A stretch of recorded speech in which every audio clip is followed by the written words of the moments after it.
Hey guys, so before we get into this video, I just wanted to say that you guys voted yes on me getting a new profile picture, and I do need a new profile picture. That one was just kind of like a meme.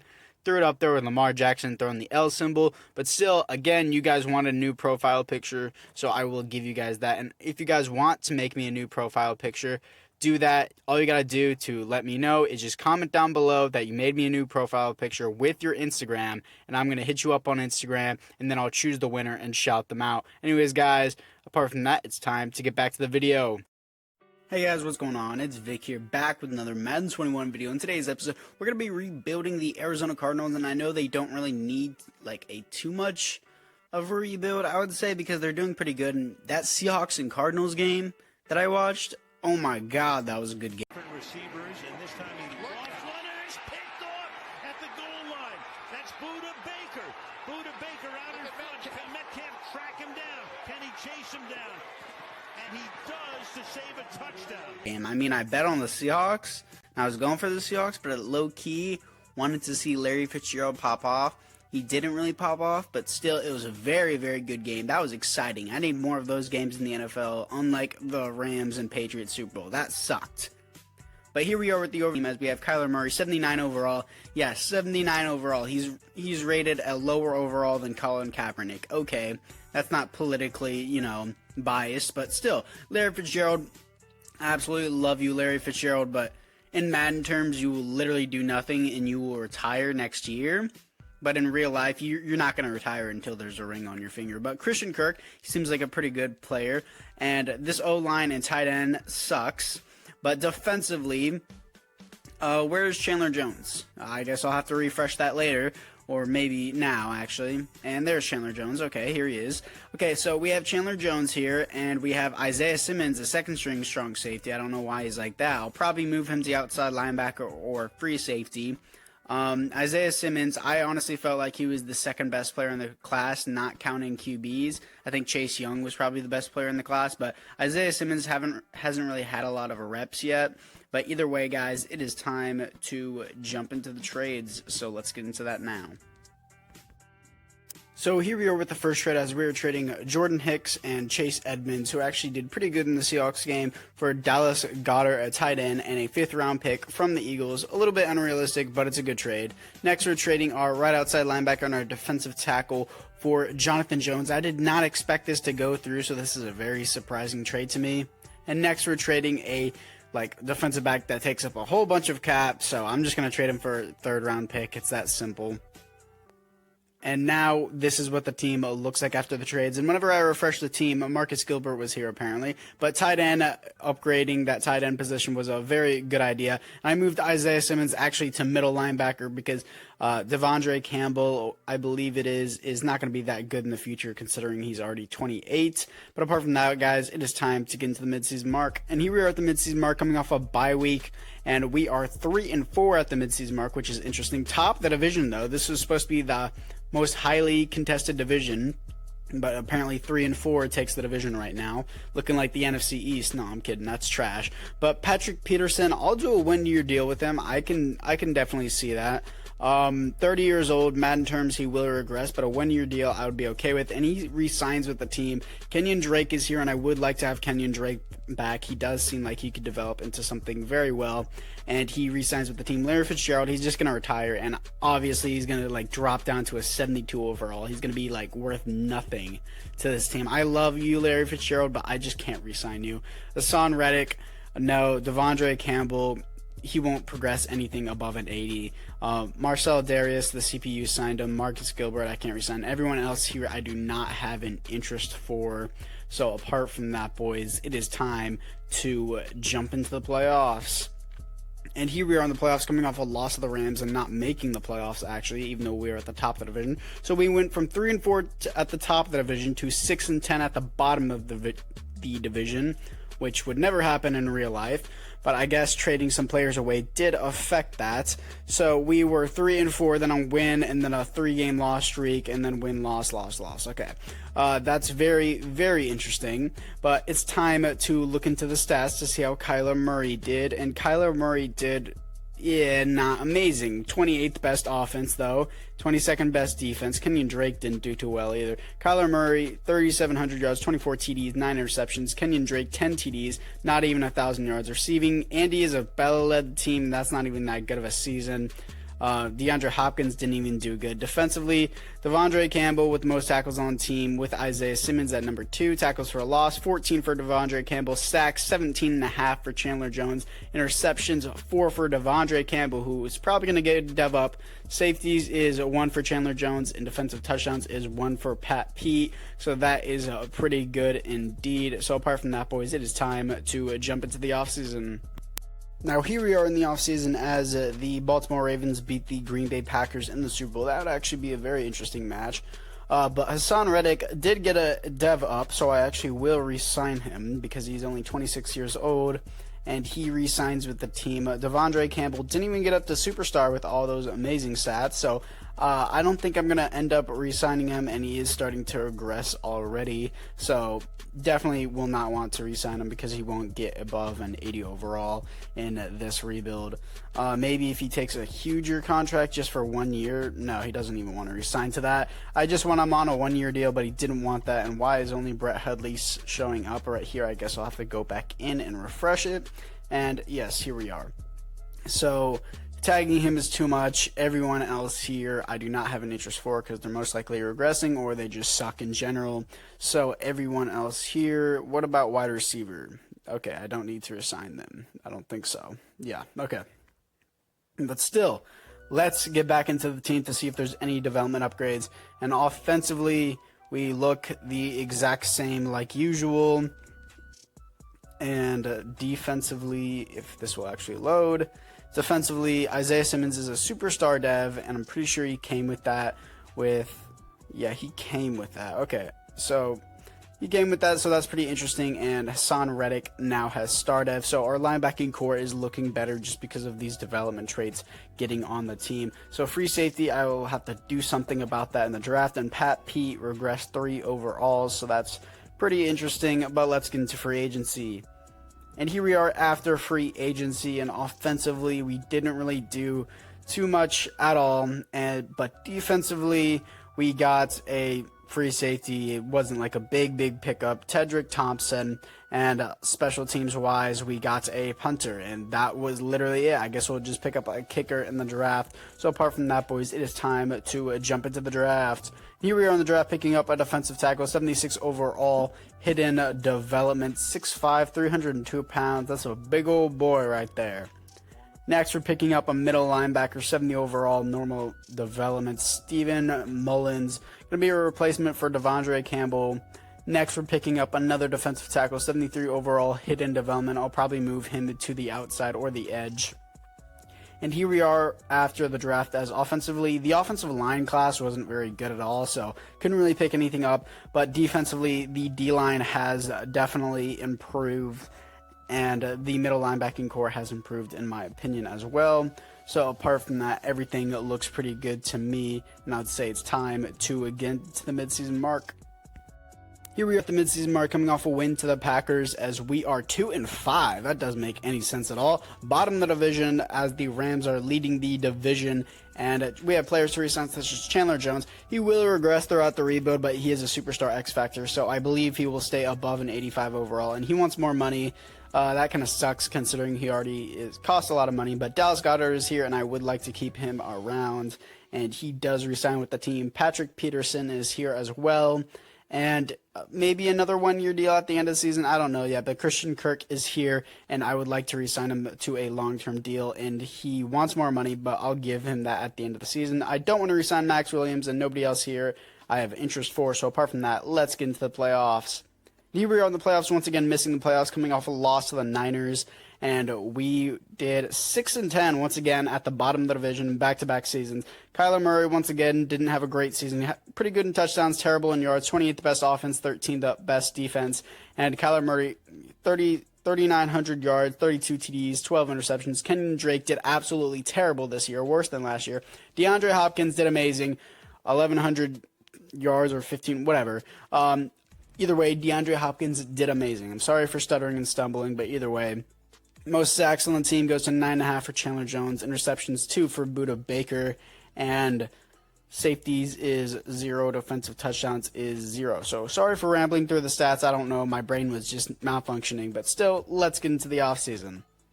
Here we are in the offseason as the Tampa Bay Buccaneers beat Joe Burrow and the Bengals in the Super Bowl 21-16. But we have players who resigned such as Chandler Jones, and he did regress 4 overalls. Hopefully he can stay above an 85 during this rebuild.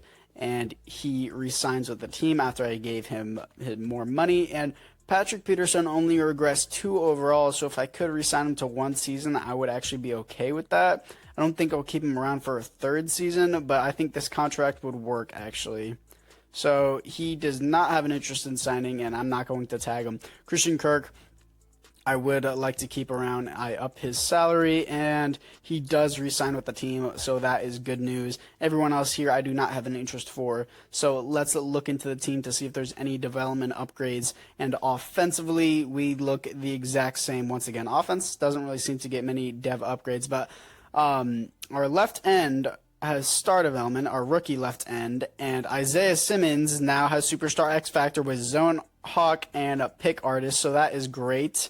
And everyone else here looks the same. So apart from that, guys, I would say that it is time to jump into free agency. Now here we are after free agency, as offensively we didn't do too much again because, of course, free agency didn't have that many great offensive linemen, but we did get Auden Tate as a 3rd-string receiver. But defensively, we got Damian Harris Sr. with superstar development with goal line stuff as his superstar ability. And we got Harrison Smith at free safety. So I'm going to need to make sure I get defensive back retirement influence up to make sure he doesn't retire, because he usually does around that age. So hopefully he can stay with the team. So let's get into the draft. Here we are in the draft as we're picking up another middle linebacker, 74 overall, hidden development. Hopefully this one shows more promise than the last middle linebacker that I picked up. And next we're picking up a center, 70 overall, hidden development. Finally a good offensive line class that I can work with. And this is what the team looks like after the draft, as we did pick up that center. So he was a great pickup for us. And our middle linebacker is here. So this defense is absolutely stacked. I don't think we need to do anything on this defense except wait for it to develop, and hopefully it will develop fast. And I guess just get a better offensive line, and then we'll be completely a ready Super Bowl team. So let's get into the midseason mark. And here we are at the midseason mark, coming off a win to the Seattle Seahawks. It was kind of a weird transition, but we are 5-2, top of the division. Finally, that's what I want to see. It looks like all we had to do was get a new center.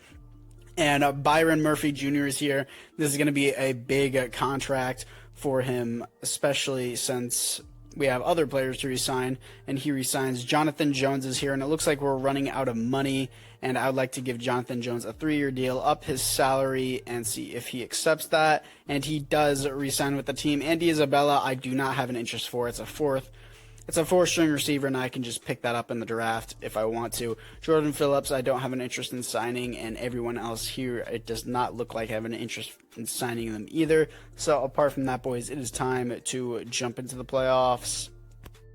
Now here we are in the playoffs, coming off a win to the Broncos, as we are here to face the 8-8 Minnesota Vikings, and we went from 5-2 to 9-7 and taking the division. Kyler Murray actually had a pretty good year, 20th the best offense still, and 9th best defense. Our offense doesn't seem to get anything going, but Kyler Murray, 4,000 yards, 28 TDs, 11 interceptions. Rushing-wise, Kenyon Drake still sucks. Receiving-wise, Christian Kirk over 1,000 yards and 10 TDs. Hopefully that's a dev up.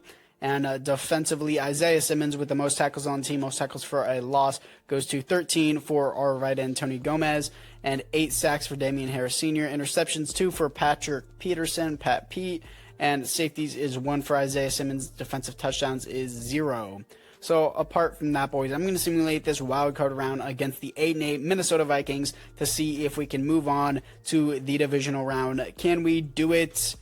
We can, here to face the 9-7 Chicago Bears, as we are also 9-7. So apart from that, boys, I'm actually going to hop into this one to see if we can beat the Chicago Bears.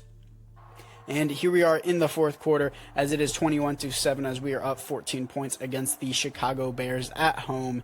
And we are in the red zone, and we apparently didn't get that field goal, but it is 14-21 now, and that will be our final score as the Arizona Cardinals move on to the NFC Conference Championship.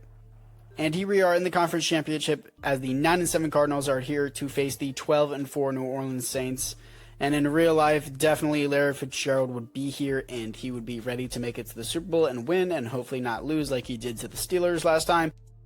Larry Fitzgerald will definitely be proud as we are in the fourth quarter. Larry Fitzgerald most likely is going to retire with the Cardinals, then all of a sudden become the general manager. But it's 34-17 against the New Orleans Saints in the fourth quarter, and that will be your ball game as we blow them out 34-17 to move on to the Super Bowl. And wow, what a surprise. The Browns are in the Super Bowl, even though that will never happen in real life, despite how godly their team is. 12-4 Browns, and Christian Kirk did get a superstar dev up with return man and Slot-O-Matic as his abilities. And I'm going to make sure he's in the slot as he is in the slot. And defensively, it looks like everyone has the same dev traits. And offensively, the center apparently has superstar dev, so it looks like he started with that actually. He didn't get that from being the best O-lineman of the year, but he has post up as his ability, so that was a great pick for us in the draft, and everyone else here looks the same. So apart from that, boys, it is time to jump into the Super Bowl against the Cleveland Browns. And here we are in the Super Bowl, and Larry Fitzgerald will definitely be here against the Browns in the Super Bowl. He will be in our hearts, but in Madden, he retires 19-24 against the Browns in the fourth quarter. 1 minute left in the game. That would be your Super Bowl as Larry Fitzgerald puts a ring on his finger, even though he technically retired 2 years ago. But still, he would definitely get one. If I was the general manager, I would make sure that Larry Fitzgerald got one, despite having never won a Super Bowl himself. But still, Cardinals win the Super Bowl, and that is amazing. And your Super Bowl MVP is surprisingly Chandler Jones. 7 tackles, 3 sacks, 0 interceptions, and 0 TDs. But still, Chandler Jones is your Super Bowl MVP. So apart from that, let's get into the offseason. Here we are in the offseason as we're coming off a win to the Browns in the Super Bowl, obviously, and we have players to re-sign. But I don't feel like I need to re-sign any of these players. And I don't have an interest in any of these players. So apart from that, boys, let's jump into free agency. So here we are after free agency, and the team looks the same on offense as once again, there is no offensive lineman in free agency that I had an interest for. But defensively, we got J.J. Watt with Run Stuffer, El Toro, and Swim Club. So that is absolutely amazing. And offensive line has been a real struggle for us this year, but it is okay. And here we are after the draft, and we didn't really pick up like literally anything at all because I kind of just let the CPU pick everything, and I tried to get offensive linemen, but again, 4 years in a row, there wasn't really any good offensive linemen, and it really sucked. But Patrick Peterson has remained with us throughout the entire rebuild, surprisingly. He's a 78 overall, but he surprisingly didn't retire, but still, let's get into the midseason mark. Now here we are at the midseason mark coming off a bye week, and Auden Tate apparently has a breakout challenge, so I'll just do that later. But we are 4-3, second in the division behind the 5-3 Seattle Seahawks, and we have players to resign, but just like every year in the final year, I don't resign any of these players. So apart from that, boys, it is time to jump into the playoffs. And here we are in the playoffs with a first-round bye coming off a win to the LA Rams as we finished top of the division at 12-4, and Kyler Murray had a pretty solid season, nothing insane. 29th best offense, but 10th best defense. How did we go 12-4? Kyler Murray, 3,500 yards, 27 TDs, 8 interceptions. Rushing-wise, Kenyon Drake finally over 1,000 yards. DeAndre Hopkins had a great year, 10 TDs, almost 1,000 yards. Defensively, Isaiah Simmons with 127 tackles. Tackles for a loss, 13 for J.J. Watt. Sacks, 13 for J.J. Watt. And interceptions, 3 for Byron Murphy. Safeties is 0, and defensive touchdowns is 0. So apart from that, boys, I'm going to simulate this wild card round to see who we are going to be playing in the divisional round because we got a first round bye, and we will be playing the Washington football team. I'm going to simulate this. If we lose to a team with no name and is named the football team, I'm going to lose my mind. We better not lose to them. But can we see it? Okay, we do not. Winning 17-14, just barely, here to face the 10-6 New York Giants. So I'm going to hop into this one. And here we are against the Giants as the score is 27-18 in the fourth quarter. And this one may look out of reach, but it's 21-27 against the Giants. And they actually beat us in the NFC Championship 27-21 in our final season. And that will do it. Anyways, guys, that's going to do it for this episode. I hope you guys all enjoyed because I know I did. This was a very, very fun rebuild, and Auden Tate now has superstar development because of his breakout challenge, his second win. And if you guys have any other rebuilds that you would like me to do, comment down below. I would really like your opinion on it. But this team was definitely a success, especially since the Cardinals won their first Super Bowl without Larry Fitzgerald, but I would definitely still give him a ring. Anyways, guys, that's going to do it for this episode, and I'll see you guys next one.